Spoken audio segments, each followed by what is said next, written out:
Hi there. I'd like to tell you some stories about the places I've been and the things I've done, the boats I've owned, the vans I've customized and loved, and the motorhomes I've lived in, boondocked with, cooked in, and fished from. Please enjoy my stories or whatever else might be on my mind today. Good morning, YouTube. The sun is shining and life is good in Mexico. Actually, I was looking at the sky. It's not quite as sunny today as it is a lot of days. It's a little bit overcast, but that's okay. It's cooler in the van. Sitting here waiting for Lynn again. This time she's in the Walmart. And I was just thinking about how appropriate it is, considering all of those RV shows I watch on YouTube and all the guys living in their vans and parking at Walmart overnight, and here I am sitting in a Walmart parking lot making a video. How appropriate is that? Yesterday I promised to tell you some more about our trip to Tangiers. It was a few years ago. It was like late 90s. So things may have changed, and if you've been to Morocco lately, maybe some of the stuff that I might tell you about it has changed. But I doubt it. I think that place has been the same for thousands of years. I said yesterday I think it's the most foreign place that I've ever been. And when you're walking around in the old market in Tangiers, don't hold me to this statistic, but I think something like 90,000 people live in 10 square blocks. It's really crowded, and the streets are about, well, I don't call them streets. I don't know what they call them. I guess they are streets, but they're not for cars, they're for people. And they're about maybe 10 feet wide, maybe 12 feet wide. And it isn't like walking along in the street, it's like oozing through the crowd. And certainly in that part of Tangiers, that was one of the places that we really felt comfortable that we had these bodyguards on this tour watching us. And maybe it was overly cautious, but it was part of the tour. So we had some people standing on every corner making sure that we oozed through the crowd and got around the next corner. We were told that you shouldn't be taking pictures of women. And of course, as you're oozing through the crowds of people, there's women. And so I had the video camera up on my shoulder. When they were bigger back then than they are now. I had my little finger over the red light that showed that it was filming. And I was taking pictures. And at one point I stopped to take a picture of a boy and his cat. And the boy just started yelling at me and yelling at me about this was his girl cat and I shouldn't be taking a picture of it. I guess it was like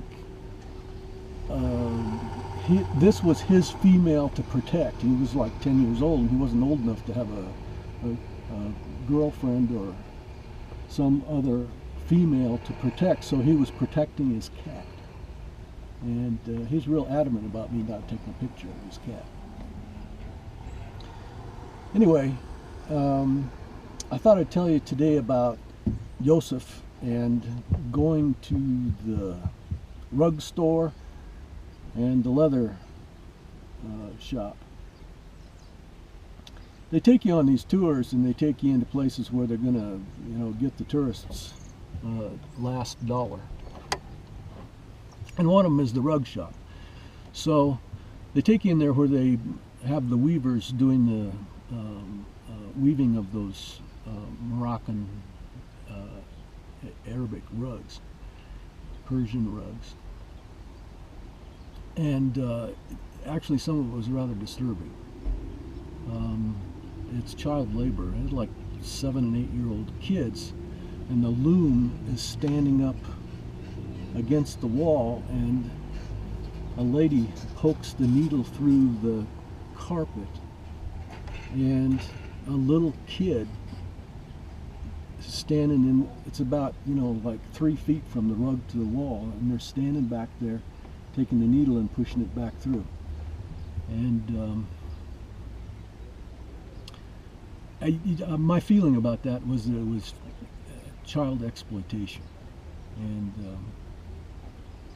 a long time ago I used to be in the newspaper business, so I have some feelings about using kids to do labor. I know quite a bit about the Fair Labor Standards Act and child labor in the United States. Anyway, that was one thing that just kind of, it is ingrained in my memory, those little kids back there poking the needles back there. But they get all of the tourists, and it's like about 3 salesmen for each couple.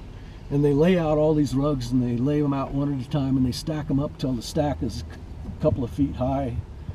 And they're trying to get you to buy a rug and have it shipped back to America. And that's okay. I enjoyed it. After you get done with the rug factory tour, you have to go through the leather coat factory tour. And once again, it's more than one salesman for each tourist, and they're really putting on the hard sell to get you to buy a coat. So we're staying in this place called the Hotel Africa that first night and the second night. And there was a kid, I say a kid, he was a college student, named Joseph. And Joseph was selling leather bags outside of the hotel. And so every time you would come in or out of the hotel, there was Joseph pitching a leather bag to you. So the second day we were there, and after going through the rug tour and the leather coat factory tour, I told Joseph I would like to buy a coat, but I didn't want to pay $300 for one. I wanted to pay like about $80, and he should take me where locals would go and buy a coat. So the next morning, I and Lynn and Joseph went for a walk. And at one point we were getting kind of concerned because we walked maybe about, I don't know, 15, maybe 20 blocks off into a part of Tangiers that didn't look like tourists go to. And we're starting to wonder if we were coming back from this walk. But we got to where he was taking us and down into a basement, and sure enough it was a rug or a coat factory. And he in fact showed me a leather coat that was really, really nice for $80. I think probably the price had been agreed upon by him and the guy that was there representing the coat factory. But I looked at a number of coats, and I wound up spending a little more money, about twice that much. And I bought a leather coat, African antelope. I've still got it, and it's still really soft. And that's like at least,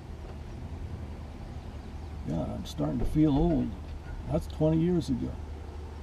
Anyway, I was in San Francisco a few months later in a store called, I think the name was El Mundo, and I saw that same quality and same style of coat for $800.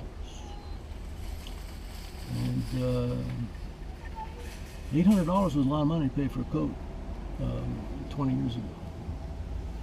Anyway, Joseph really earned his tour guide fee that day, so it was an enjoyable day, even though it was a little concerning at times. The Hotel Africa, we were booked into this hotel for one night, and the ferries in the Mediterranean stopped running because there was a storm in the sea. So we had to stay there another night, and after a second night in the Hotel Africa, where, I don't know, in order to kind of try to make us feel at home, I guess, they cooked us an American meal.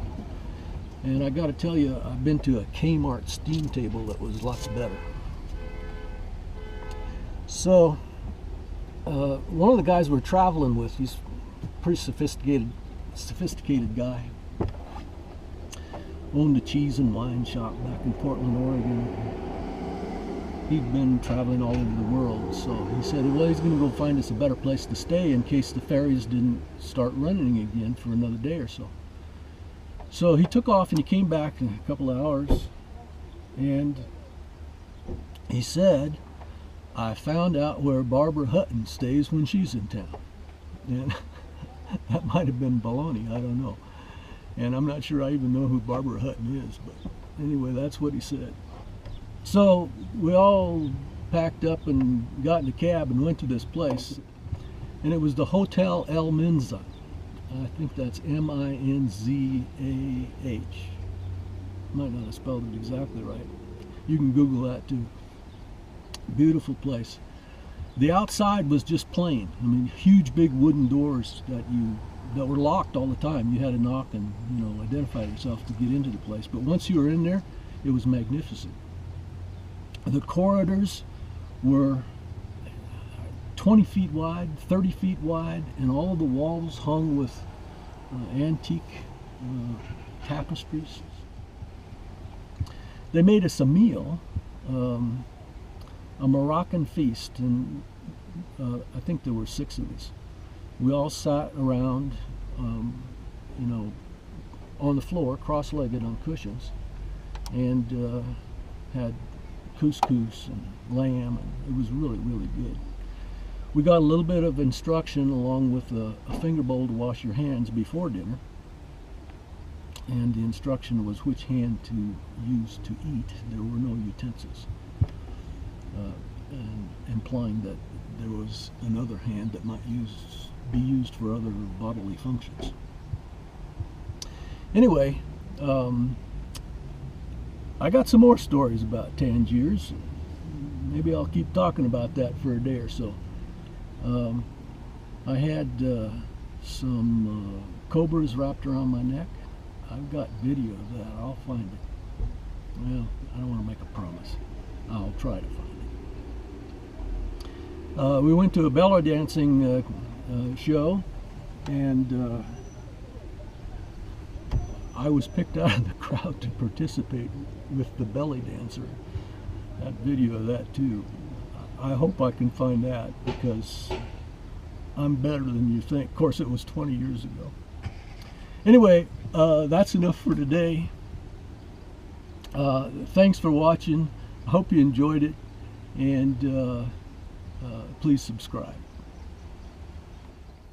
Hey, if you like my stories and you think you might like the next one, please subscribe and hit the like button down there too. And always remember, in the words of Mark Twain, as paraphrased by my wife, jury never lets the facts get in the way of a good story.